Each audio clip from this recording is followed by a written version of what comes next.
Guys പുതിയൊരു event വന്നു കേട്ടു. പ്രൊഫൈൽ ഇമോട്ട് നല്ല അടിപൊളിയായിട്ടുണ്ട്. ഈ കണ്ടപ്പോൾ തന്നെ ഇഷ്ടമായി. അപ്പോൾ നമുക്ക് നോക്കിയാലോ. പിന്നെ ഞാൻ ഈ കുറേ മാസങ്ങൾക്ക് ശേഷമാണ് ഈ ടോപ്പപ്പ് ചെയ്യുന്നത്. അപ്പോൾ കുറേ മാസങ്ങൾക്ക് ശേഷം ഇങ്ങനെ നമ്മൾ സ്പിൻ ചെയ്ത് നോക്കുമ്പോൾ എനിക്ക് കിട്ടാറുണ്ട്, നല്ല ലക്കൊക്കെ കിട്ടാറുണ്ട്. അപ്പോൾ നമുക്ക് ചെയ്ത് നോക്കിയാലോ. വാ. അപ്പോൾ ആദ്യത്തെ സ്പിൻ എന്ന് പറയുന്നത് 4 ഡയമണ്ടിനാണ്. യെസ്, സ്പിൻ ചെയ്തിട്ടുണ്ട്. ഓ 10 ടോക്കണൊക്കെ വെച്ച് കിട്ടുന്നുണ്ട് ഗൈസ്, 10 ടോക്കൺ. ഇനി അടുത്തത് 9 ഡയമണ്ടിന്. ഓ 3 ടോക്കണൊക്കെ കുറച്ച് കൂടുതൽ കിട്ടുന്നുണ്ട് കേട്ടോ. ചിലപ്പോൾ ലക്ക് ഉണ്ടായാലോ. ഓ കിട്ടി ഗൈസ്.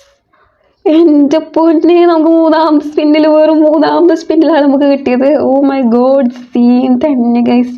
ഞാൻ പറഞ്ഞില്ലേ കുറേ കാലത്തിന് ശേഷം സ്പിൻ ചെയ്ത് നോക്കിയപ്പോൾ കിട്ടിയത്. ഓ അപ്പം നമുക്ക് നോക്കിയാലോ അത് എങ്ങനെയുണ്ടെന്ന് പ്രൊഫൈലിൽ പോയിട്ട്. ഓ സീനായിട്ടുണ്ട് എൻ്റെ പ്രൊഫൈൽ, സൂപ്പറായിട്ടുണ്ട്. എൻ്റെ പൊന്നെ, ഈ ഒരു സാധനം മതി, ഈ ഒരു ഇമോട്ട് മതി നമ്മുടെ പ്രൊഫൈൽ പിന്നിക്കാനായിട്ട്. ഓ സീൻ തന്നെ. ഇതുപോലെ നിങ്ങൾക്ക് കിട്ടിയിട്ടുണ്ടെങ്കിൽ ഒന്ന് കമൻറ്റ് ചെയ്യട്ടാ.